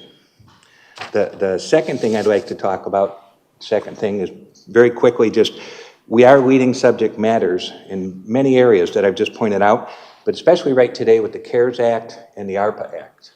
And we have been asked to be speakers on this in many places by our peers. We have represented the state of South Dakota with the CARES Act, and we are very proud that we actually were selected about 2 months ago by the city of Detroit to handle their ARPA program, which is the 5th largest ARPA program in the United States. Realizing we know what your funds are, we've already looked at that, some restrictions, some issues, but if there is something for, again, advice, something not as a consultant, but advice to talk about, I do have 4 subject matter experts just on ARPA. And the last thing I'd like to point out, please, and this is the most important thing. For us, it's really relationships with our clients. That really is everything. You know, there are approximately 83 counties in the state of Michigan, 1,700 cities, 1,200 townships. Anytime any of those townships, counties, or cities need an audit, they put out an RFP. We don't respond to all those RFPs. Just like you're very selective on who you're going to choose, we are actually very selective on who we choose for building relationships and long-term partnerships. We're very proud that we have over 70 governmental clients in the state of Michigan. And to my knowledge, the last several years, we have not lost a state client, any governmental client that we've had. So we're very proud of that, and the relationship, again, we think is the key. At this point, I would like to turn it over to our subject matter experts. Both Marlene would be the manager and Ilka, and these are the people that actually would be handling your account if you decided to hire us. These are the faces you're going to see, and there'll be the same people that you will see, God willing, year after year, so that you don't have to go through a learning curve and change people, because we know that that's a bit difficult. So I'll step aside and I'll let you guys give a presentation and start, please. This is also Brian Besko from our firm. Brian would have liked to have met Mark Clinton today. Brian could be. Just try to do it about the same time that Mark did. Mark is here, I would tell him, by the way, I'm not delinquent in my taxes. We looked it up. And Brian's here, he's new with our company in the last few years, and he's doing a lot of our marketing, and he had not seen with the pandemic a presentation like this, we want to come out. Oh, sure. Thank Wonderful. you very much. Thank you. Okay, you can step a little closer. Good evening. My name is Marlene Beach. How about you? Hello, everyone, and good evening. My name is Yolka Manushi. What a pleasure to be here, so thanks for having us. And I want to go through, you got our presentation, go through it page by page, because some of it's a reiteration of what we've got in our proposal. My one claim to fame is, as far as I know, I am the only female CPA firefighter, EMT, firefighter instructor, EMT instructor in the state of Michigan. So that's my. And our fire chief had to leave, so we'll let him. She's a pretty big buffer, too. Yeah. Okay, well, we'll let him know. That's a little iffy, but yes. As Ed had mentioned, we do, Ilka and I would be the team that would be here. I'm the principal, the first partner. Ilka is our subject matter expert in the area.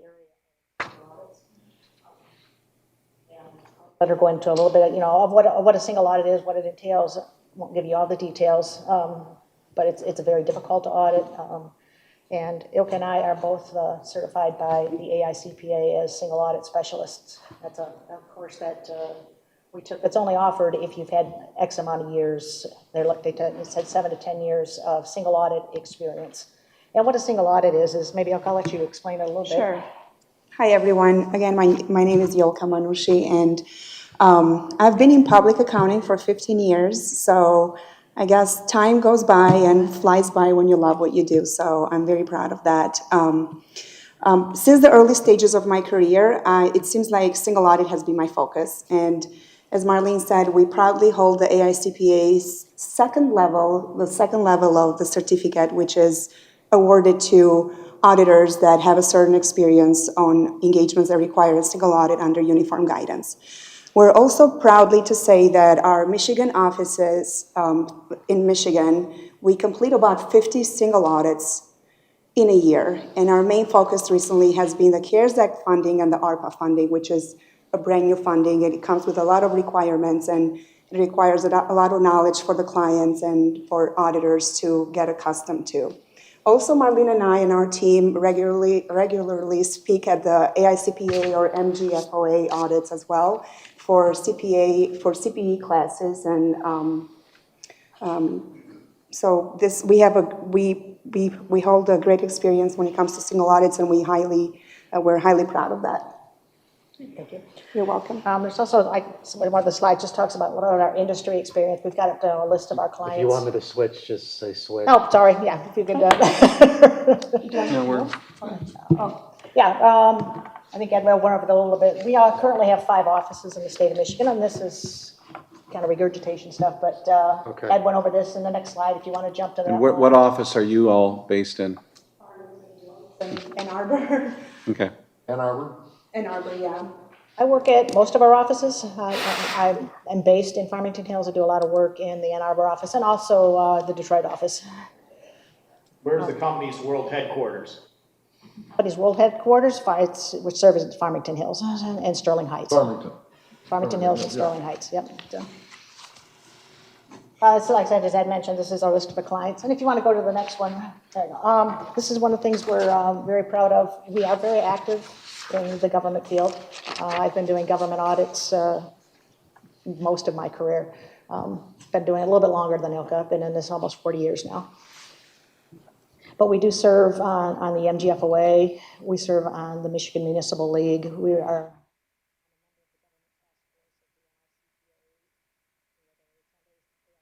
One of the things we're very proud of is the fact that we train all of our staff.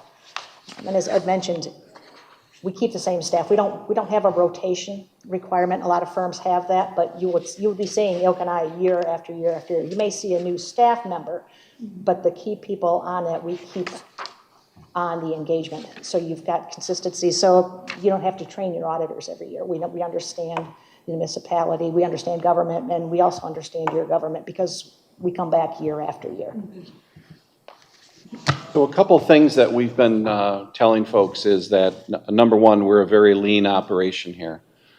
Ginger Moriarty is our finance director. Her deputy is Carol Roshan in the back there.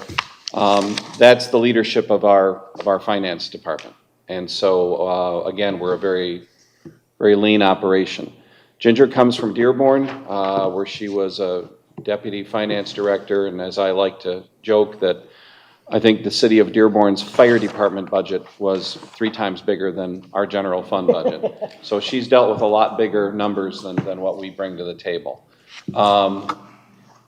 Frankly, from a good governance and political standpoint, I like to get the audits done on or before Memorial Day. Okay, that's the standard that we've set over the last 5 years. So, and Ginger's very adept at meeting those timelines. She's extremely detail-oriented, and I think she'll, you will find her to be a great resource. We're not going to just throw a bunch of paperwork at you and say, you figure it out. We're on top of it. I think Bob Dorshevitz has some questions, and then Ginger will have some questions as well. I do. So who is your client? It's a sort of Our client base, or? no. Who is your client? This is a rhetorical, philosophical question. Who Who is your client? Who is the client? The client is the person I'm serving at that point in time. Yes. If we were serving you, you would be our client. Okay. We're normally hired by boards, But who in the township is your client? the board normally hires us, so that is, and the township is our client. We work with your staff, but. Okay. Without naming names, could you describe a time when you were at odds with one of your principals or elected official because of findings and what you did to work through that? Yeah, we like to communicate through the audit all times. We don't like surprises. You don't like surprises. Nobody likes surprises at the end of the audit. So if we come up with something that we find during the audit, we usually sit down and discuss it during the audit. When somebody, may or may not be a finding, we'll sit down and discuss it. We also have different levels. We have something called an EQR partner that's above me on an audit. So we have about 4 or 5 different levels of review. But the first thing we do if we have a disagreement is we sit down and talk with you. Yeah. We listen to what you're saying, what you believe, do our research. And the reasoning why it's a finding. So sometimes with the single audits, we have to code the 2 CFR 200, or we have to cite the guidance. So there is the reasoning why it's a non-compliance finding or internal control matter. So, and that communication is communicated throughout field work. So it's not all of a sudden in the end of the engagement. Okay, thank you. And my last question is that when you're dealing with a similar organization as ours in terms of character and size and that, what are the biggest challenges that you face as the auditors? A lot of times it's the internal controls. It's evaluating them, looking at them, understanding your internal controls, how they work, how you do certain things. Like you said, you've got a lean team. So, there may not be one person to do A, B, C, or D. So we're looking at, how would you do it? How do you keep your controls in place? Okay, thank you. Go ahead, John. Any of the 3 auditing firms' personnel can reach out to our people. We're on a very fast track having to decide this next Tuesday. Yilka and Marlene, I would suggest you might want to talk to Ginger and Carol this next week. Don, I think you should probably talk to our treasurer. You sit down with him and you will immediately know why I think you might relate to Mr. Mark Clinton. Final comment, This is, you know, when you're 70 years old. I have had legal and political battles with a lawyer of 40 years who I now regard with the highest of integrity and respect, and we came at each other and we emerged, and that is our 30-year resident of Plymouth Township, Edward Plawecki, and I know what he will tell you. He will tell you if you've got a decision to make and you're working with Ginger and Carol, do the right thing. Thank you for coming. Thank you. Quickly, if I could, so if we hire you, you're going to be the people coming here doing the work? Or are there other people in your staff and what is their background and years of experience, the people who are going to be helping you? Okay, we've got normally, under me would be a senior manager. Our senior manager has got about 15 years experience also. One of the things we do is, as the first partner on this job, I do come out though, and we do a lot of review in the field. And that, once again, if a question would come up, we get it resolved right then because we've got these different levels review. But she's got over 15 years experience. We've got Todd, who's been with us about 7 years. He's one of the leaders in our government section. He would be kind of here for, you know, the day-to-day, but as I also said, you know, Jen would be, the senior manager is here on a daily basis, and Ilka would be in charge of the single audit team. She takes single audits to heart. She's kind of unique that she really enjoys single audits. You don't hear too many people say that. It's a lot of compliance work, but it also depends on your preference. So if you just want to have just one contact person to get a hold of the controller or the treasurer on daily basis with open items, that we can do that. If you want the entire audit team to come and ask questions, we can also accommodate that. So we can adjust to the client's preference as well. Ginger, do you have questions? I think it's still along the lines that Jerry was asking, a better understanding of what the audit team looks like when they're here to perform the audit. Typically, there's an in-charge and there may be one other audit client, an audit consultant or two audit consultants. I'm trying to get a real good understanding of what it's going to look like on the day that you show up to perform the audit.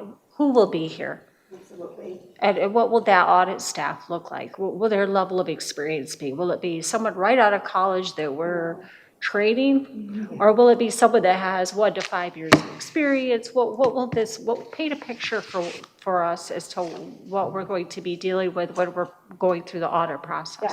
yeah, we have, as you can see in the. Yeah, if you take a look, I'm saying what we first. It's very management heavy, and I've usually seen a senior accountant, which is my in-charge, and then 2 auditors. So layers. That's what I'm used to seeing. Yes, and Jen would be here as the senior manager. As we said, Ilka would be. So Jen will be your contact person on the financial statement side. Yilka will be your contact person on the single audit side. Now, Yilka might oversee 1 or 2 people below her, and Jen might oversee 1 or 2 staff below her. But we would be the contact people that would say, hey, Ginger, these are my open items. Do you have them ready for me by tomorrow? Which ones will be pending next week? So we'll be the people that you'll see every day or during the fieldwork period. Okay. And Todd would be the in charge, is what you're kind of looking at, but he would not be, we've got that extra level. We've got Jen out there, and then you would have me coming out also. So, and we would never put a brand new senior out on a government client. Or going after clients. Yeah, and we don't want to, We don't want to waste your time. That's the whole point. We have Todd, Ilka, Todd and Ilka. Jen, and Karen. Okay. Yeah, and Karen she's in our procurement office. She's kind of someone if we would need discussion on certain items or using her as a reference. Okay. I didn't write this down in your original bid documents, but your first year fee estimate and then over 5 years, do you have that handy? Yes, I do. Yeah, the audit of the financial statements is 46. And the single audit for up to 2 programs is $7,500. And we froze that fee for 3 years, so it's 46 for the first 3 years. Then the second 2 years at 48.3, and then it said the single audit is 7,500. Single audit be 7,000. 46 was the. Yeah. I just have to crunch. You're trying to put it into a 5-year. Yeah, I'm trying to put it into a 5-year plan, so. So the who is your client question was not philosophical, that is based on a real experience of when the audit firm got caught in the crossfire between two elected officials. That could happen. They picked the wrong customer. Not in this current board, but. Ladies, thank you. Everybody has already asked my questions by the time I got to you, but it's good to see that there's a depth to the team. I think that's what Ginger was more going after, right, Ginger? Yeah, just to make sure that there's some depth to the team if there's any issues that might arise. What percent of Marlene and Yelka's time is on municipal, government, school districts, that kind of thing, in a typical year? I am 100% government and not-for-profit. Same here. Government and not-for-profit. All right. Correct, yes.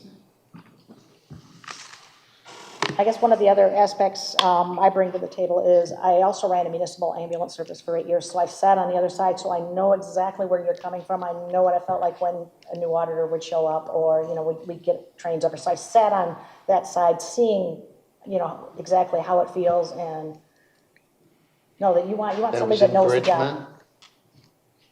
That was actually Niles, Michigan. Niles, yeah, I saw that on your. Yes. You've asked by way of question on ethics and difficult. You also know with Marlene, land back to all the newspapers. You hired a few years ago for the land bank at one point. CFO.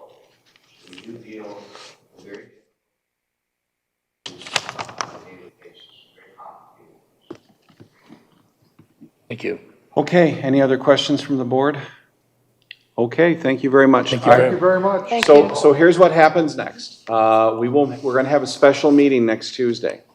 And we will deliberate and select a firm, and then we will let you know those results, okay? The reason why we're doing the special meeting, the reason why we're doing the interviews tonight is because we're going to have a new auditing firm. We know that.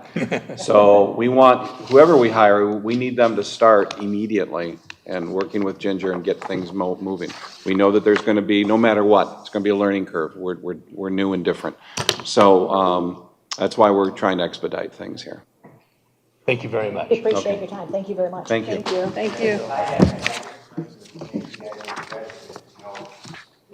I have a few elected offices here, you obviously don't do this for the money. I do. So, as a resident, thank you very much for your hard work.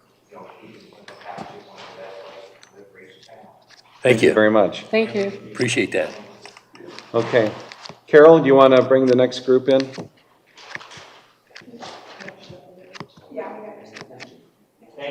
Thank you. Thank you. Good night. Terrible.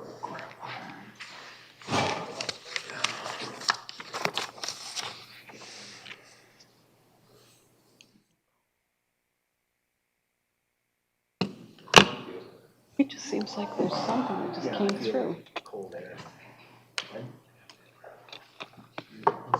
You missed out on all of that. I used to be afraid. Yeah, we're still on Catch my TV. breath. You missed out on all of Or that. no, I'm sorry, Drip. Or maybe you didn't. No, I didn't. With I was there. To read aloud. Okay. You don't mind.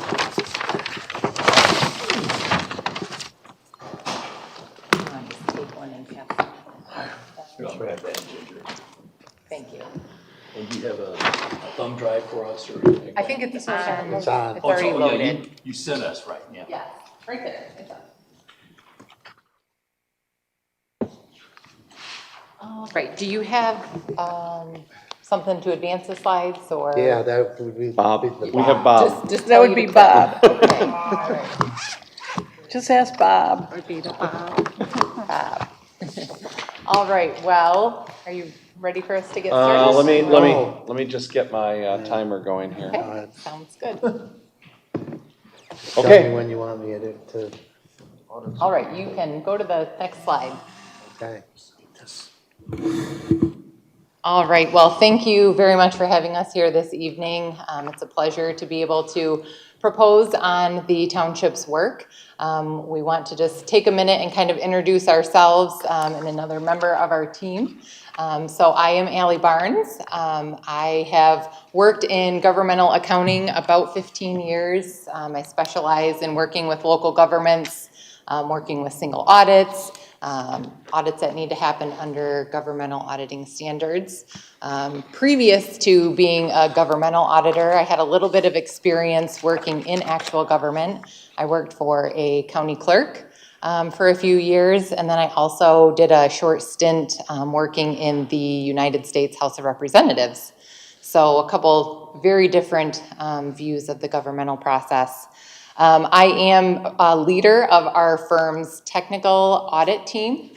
So really managing our training process and implementation of new accounting and auditing standards and making sure that our group is well educated in those areas. I also serve on the government services group within the firm and am very active both with our clients and with our staff in development on that end. I also serve as a reviewer for the GFOA for Financial Statement Excellence Reporting Program. And I was just elected to the board of the MGFOA. So a significant amount of governmental experience. And then, if you want to click to the next slide. Also serving on the team that would be put in place for the township for the first year. We always assign quality control reviewers. And so for the first year, that would be Jamie Rivette. She's the leader of the government services group. So she would be performing high-level quality control checks of our audit process and reviewing your financial statements. She has about 20 years in governmental accounting and has served on the MGFOA board as well and presents at many conferences and has quite a bit of governmental background as well. And I will let Mike kind of introduce himself. You could hit the next slide, please. Oh, thank you.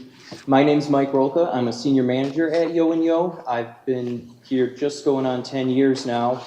I'm also involved in our government services group, and I take an active role in making sure the staff and senior members are updated annually on our governmental topics, including new GASB pronouncements and other legislative issues. I'm also a member of the MGFOA and attend those annual conferences, and I'm substantially devoted to governmental audits, including school districts.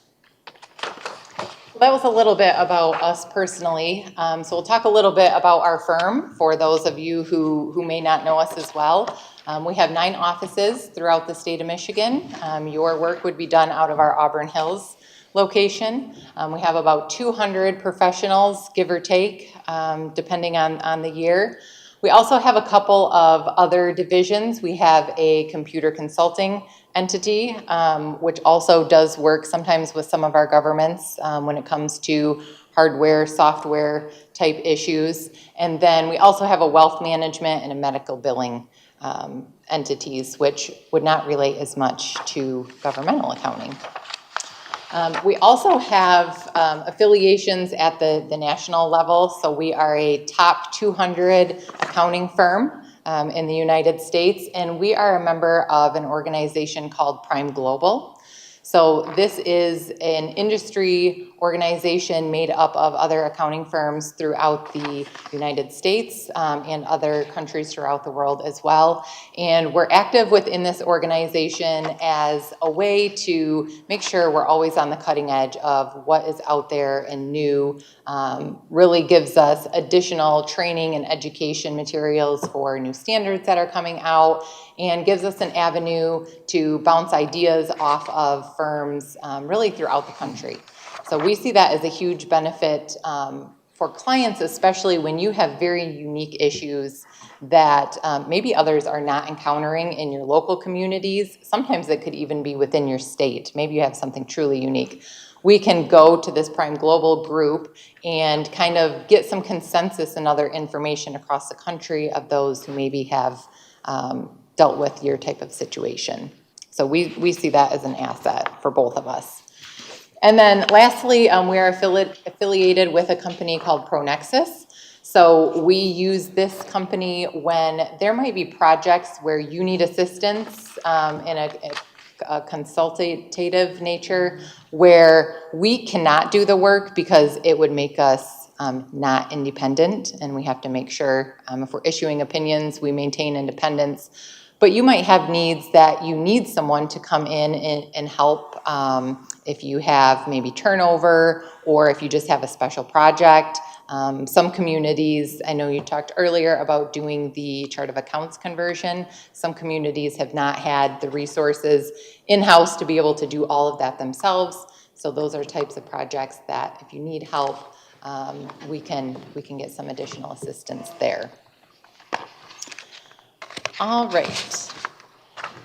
As far as it relates to the governmental entities that we work with, we really have focused over the past 10 years especially to really ingrain ourselves within the governmental community. There is a tremendous amount of knowledge out there and great networks, and we have done our very best to become a part of those networks, to better ourselves and to make sure that we are in touch with what's happening at the governmental level, which makes us better auditors. It allows us to identify issues and areas where we should be looking that maybe people without governmental experience wouldn't think to look as a part of an audit. So we do serve over 150 governmental clients and do over 100 single audits. With all of the additional federal funding that's come out as a result of the pandemic, the amount of single audits that we do continues to increase each year. So with the new federal funding that is out there, we already have significant experience in auditing those particular funds. I mentioned that I serve on the GFOA as a financial statement reviewer. We also have other members of our team who serve in that capacity as well.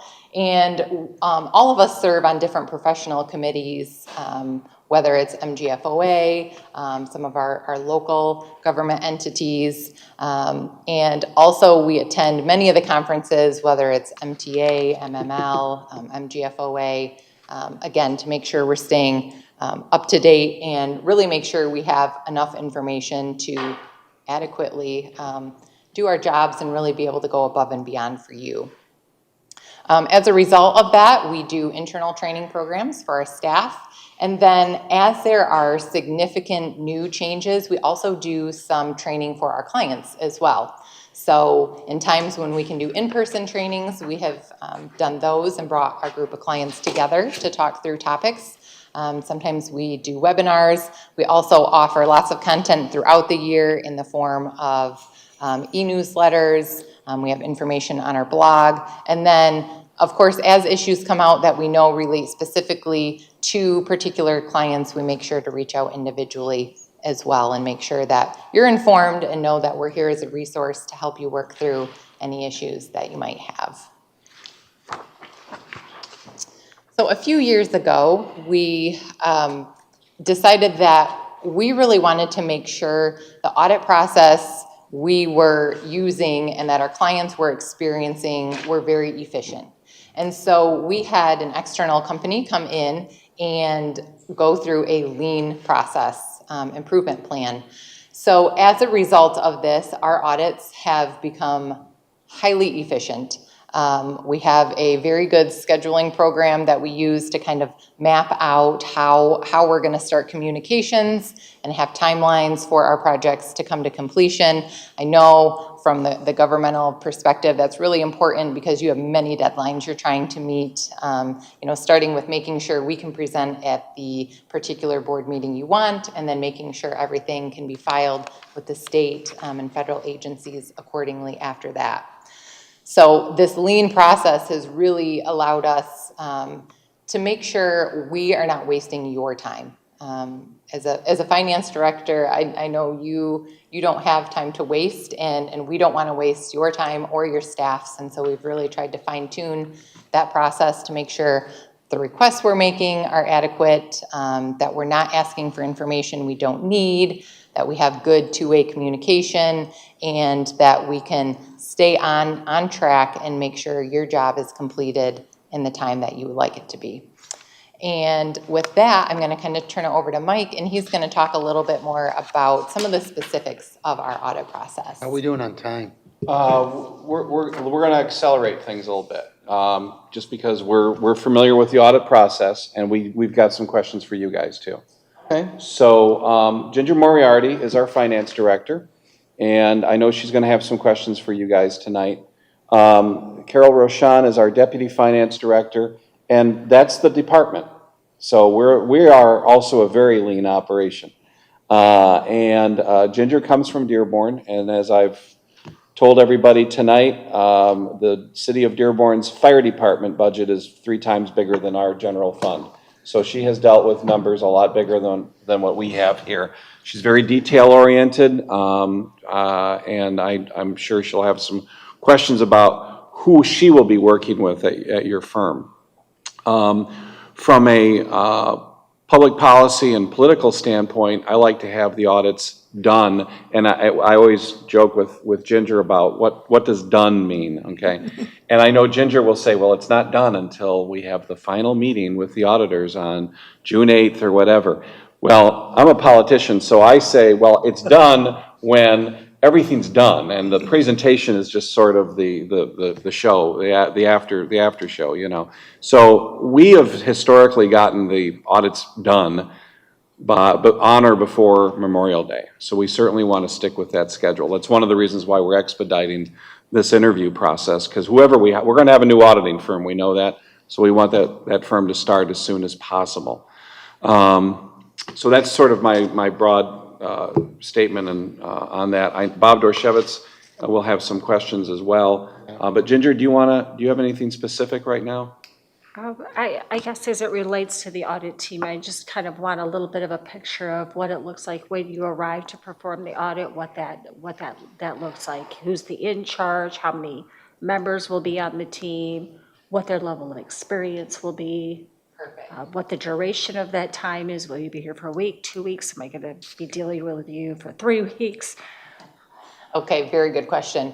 So on your audit team would be myself, Mike, and then we would have a senior accountant, and then probably 2 staff at least for the first year, depending on how that first year goes. Maybe that second staff doesn't come the full time the second year, but the first year is always more work. As we get to know you and learn your processes, it does just take a little bit more time. One thing that we pride ourselves on is partners really are involved and serve as a main form of contact for you. So you and I would be in pretty regular communication throughout that process.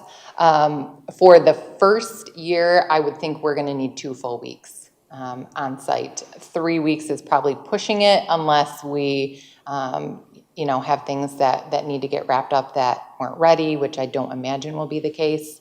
One thing we do in initial audits is we prep the financial statements prior to the start of the audit so that process doesn't lag. We set it all up with your prior year information so that then it's easier to roll forward and you don't have that additional wait time when we leave field work. And then on top of that, when we arrive to field work, SureLink is a software that we use in order to have an open communications and assistance list. So everything that we'll want prepared ahead of time will be on there well in advance, and we can have a discussion to go through if there's any items that aren't clear or not understood. So it's like a SharePoint where I can upload work papers too. And we can make comments to each other, and it's that little graph right there actually shows what percentage been uploaded and whether items have been rejected. So. Okay.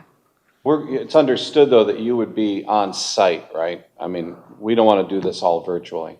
If you want us on site, we will be on site. Okay. Yes. If something happens and we have to do it remotely, given state regulations or something, obviously we'll have to do that. But no, we would prefer to be on site. And SureLink acts as a secure transfer website so that your data cannot be taken by some hackers.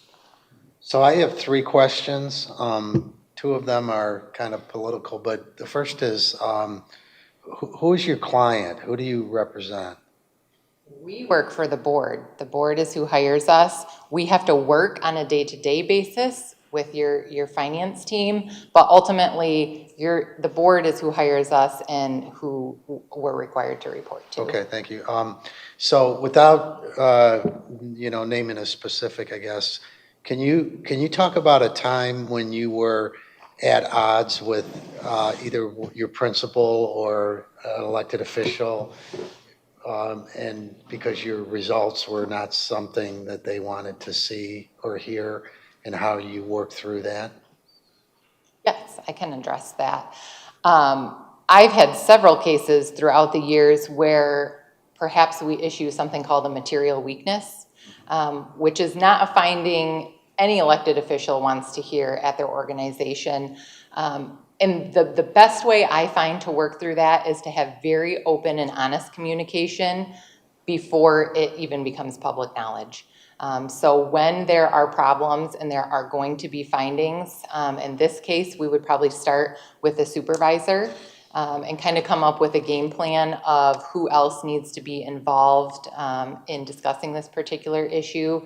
And a lot of times it's a case where we need to provide more information so that those on the board can truly understand what the breakdown was, to get comfortable with the fact that there is an issue, but we also like to try to provide some guidance on how to go about correcting the issue so that it's not a continual problem. Okay, thank you. And the last question is, when you deal with organizations that are similar size in that, particularly given the fact that we don't have a pretty lean organization, what are the kind of the biggest challenges that you have working with townships of our size?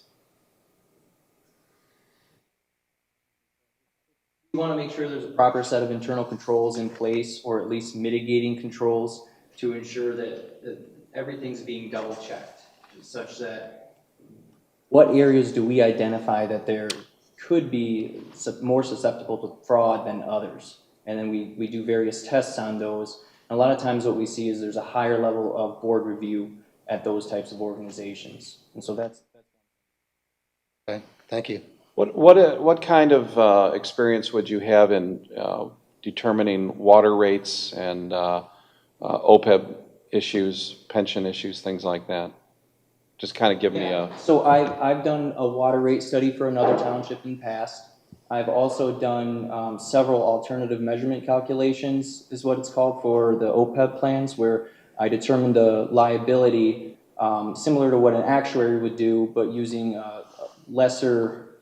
I'll say a lesser calculation, because that's the point of it, is to be a much more simple calculation to determine the OPEB for small plans, that is plans with under 100 members.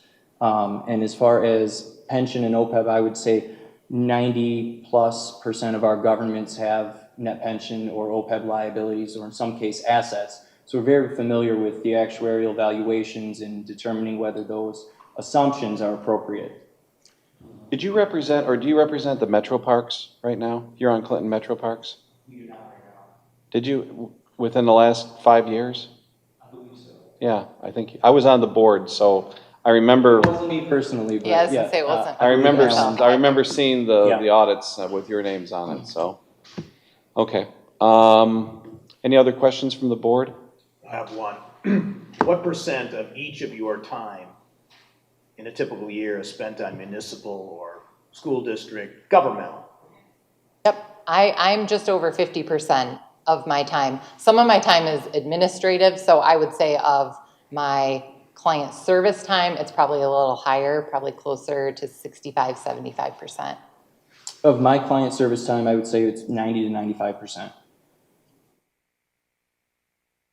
Ginger, any other questions? John? Trying to be fair, and I didn't want to ask any question. Are you the two that would come out? Yes. Yes. Which office are you based in?